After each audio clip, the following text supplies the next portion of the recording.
BRS meeting జరిగింది, corner meeting జరిగింది. ఆ మీటింగ్లో మా సీఎం గారిని ఉద్దేశిస్తూ కేటీఆర్ గారు ఏదేదో మాట్లాడడం జరిగింది. దాన్ని మేము తీవ్రంగా ప్రతి కాంగ్రెస్ కార్యకర్త, కుటుంబ సభ్యులు మరి ప్రజలందరం కూడా తీవ్రంగా వ్యతిరేకిస్తున్నాము.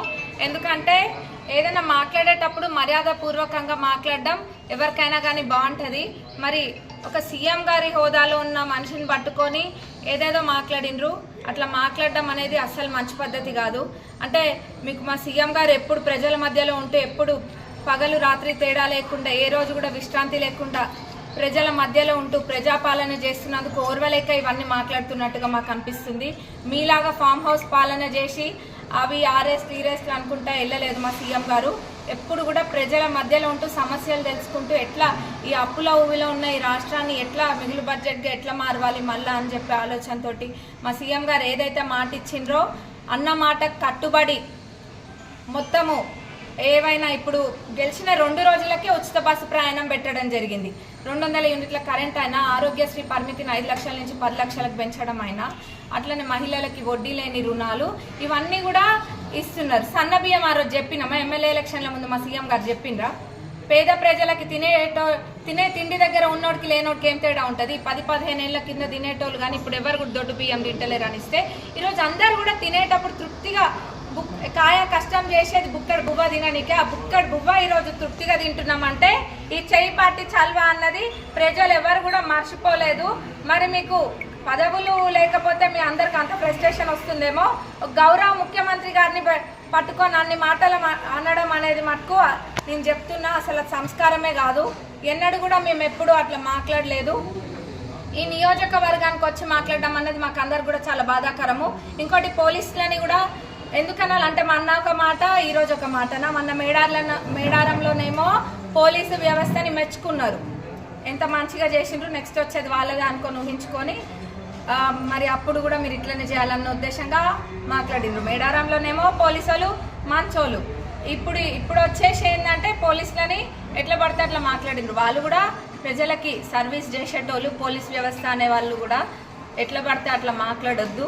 మరి నిజమే వాళ్ళకి, ఎందుకంటే వాళ్ళు ఉన్నప్పుడు అట్లా చేసిండ్రు కాబట్టి వాళ్ళకి ఇప్పుడు కూడా అదే వ్యవస్థ నడుస్తుందన్న భావం ఉండడంలో తప్పేం లేదులేండి. వాళ్ళు ఉన్నప్పుడు పోలీసు వ్యవస్థనే మొత్తం అల్లకల్లోలం చేసిండ్రు. ఇప్పుడు ఏది కూడా ఒక క్రమశిక్షణ ప్రకారంగా లేకుండా వాళ్ళు అప్పుడు చేయడం జరిగింది. వాళ్ళు కంప్లీట్గా ఎంత ప్రెషర్ తీసుకొచ్చే వాళ్ళు పోలీస్ డిపార్ట్మెంట్ని ఎవరిని అడిగినా చెప్తారు. అందులో me print and electronic media సోదరులకి అది తెలియని విషయం ఏం కాదు, ప్రజలందరూ కూడా గమనించిండ్రు. వాళ్ళ టైంలో ఎన్ని కేసులు ఈ నియోజకవర్గంలో పెట్టిండ్రో, అక్రమంగా ఎన్ని కేసులు పెట్టిండ్రో, ఏం చేసిండ్రో అన్నది అది ఆపినా కానీ దాగే విషయం కాదు.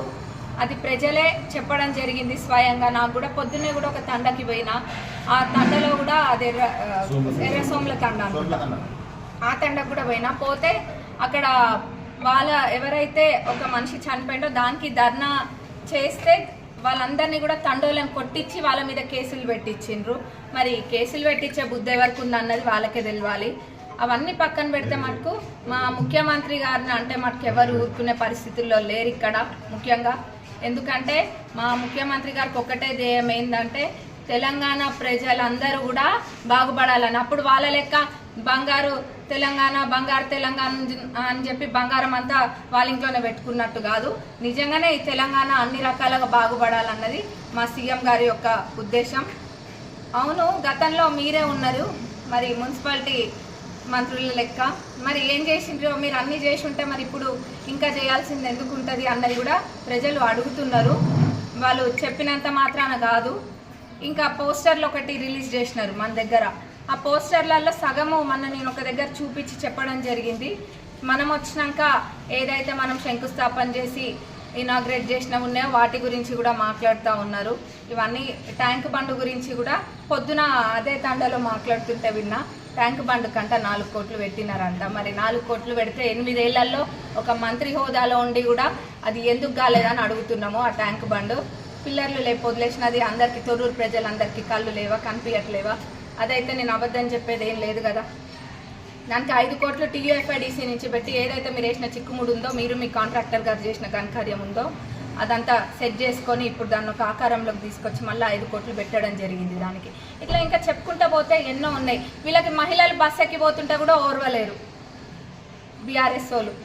మహిళలు మంచిగా బాగుపడుతుంటే కూడా ఓర్వలేని గుణం. ఫ్రీ బస్ ఎందుకు పెట్టాలి, అది ఎందుకు పెట్టాలి, ఇది ఎందుకు పెట్టాలని. అది తెలంగాణ ఆడబిడ్డలకు ఎక్కడ ఆపద వచ్చినా కానీ వాళ్ళకి సంకోచించకుండా ఎక్కడ ఆపద వచ్చినా ఎటు అయినా వెళ్ళడానికి భరోసా కల్పించిండ్రు రేవంత్ అన్న. మరి ఎంతసేపు మా ముఖ్యమంత్రి గారినే టార్గెట్ చేస్తూ ఉంటారు. ఎందుకంటే వాళ్ళు చేయలేని పనులన్నీ కూడా మా ముఖ్యమంత్రి గారు చేస్తున్నారు కాబట్టి, ఎక్కడ విశ్రాంతి లేకుండా ప్రజల మధ్యలో ఉంటున్నారు కాబట్టి మా ముఖ్యమంత్రి గారు అంటే వాళ్ళ కుళ్ళు అదొక్కటే కనిపిస్తుంది ఇక్కడ. మరి తప్పకుండా ఇక్కడ తొర్రూరు గడ్డ మీద కాంగ్రెస్ జెండా ఎగరేయబోతున్నాం. అందులో ఎటువంటి అనుమానం లేదు. మీరు ఎన్ని అవాకులు చెవాకులు వేలినా అది ప్రజలందరూ కూడా గమనిస్తుండ్రు. మరి ఇంకేందో అంటున్నారంట ఇక్కడ అత్త కోడలు బాగుపడ్డా తప్ప రాష్ట్రంలో అత్తకోడలు బాగుపడ్డలే కానీ అత్తకేమో 4,000 కోట్లు అంట, కోడలు అంటే నాకేమో 2,500 కోట్లు అంట. అన్న జరేడునే చెప్పరా అదే చెప్తే అవి మరి ఒక 1,000 కోట్లు పెట్టి అందరికి ఇక్కడ హాస్పిటల్ గుడి బడి అన్ని ఏది కావాలంటే అది కట్టిస్తాం. మేము తినే తిండి కూడా అమెరికా నుంచి మా సంపాదన ట్యాక్స్ పెయిడ్ అమౌంట్ ఇక్కడ మళ్ళీ అదే అమౌంట్ తెచ్చుకొని మేము తినే తిండి కూడా నెల ఖర్చులు కూడా మేము అక్కడి నుంచి తెచ్చుకుంటున్నాం. అది ఇక్కడ మాకేం బిజినెస్లు లేవు, అన్నీ కూడా అక్కడున్న బిజినెస్లలో ట్యాక్స్ పెయిడ్ అమౌంట్ తెచ్చుకొని ఇక్కడ బతుకుతున్నాం మేము. ఇక్కడ బిజినెస్ లేదు, ఇక్కడ ఏమి మీ లెక్క దందాలు చేసుడు అయితే మాకు అది ఆ థాటే ఉండదు, అది ఎట్లా ఉంటుందో కూడా తెలియదు. మరి మీరు అట్లా ఉత్తగా అంటే జనాలు కూడా అర్థం చేసుకోలేనో లేం కాదు. జర ఉంటే మటుకు చెప్పండి అన్న, ఏడున్నాయో నాకు తెలుసుకుంటే మంచిగా ఉంటుంది కదా, ప్రజలకి కొన్ని ఇద్దాం చేద్దాం. మా ముఖ్యమంత్రి గారిని మటుకు ఇంకొకసారి ఈ తొర్రూరు గడ్డ పైనే కాదు ఎక్కడ ఎవరేమన్నా కానీ ఊరుకునేదే లేదు.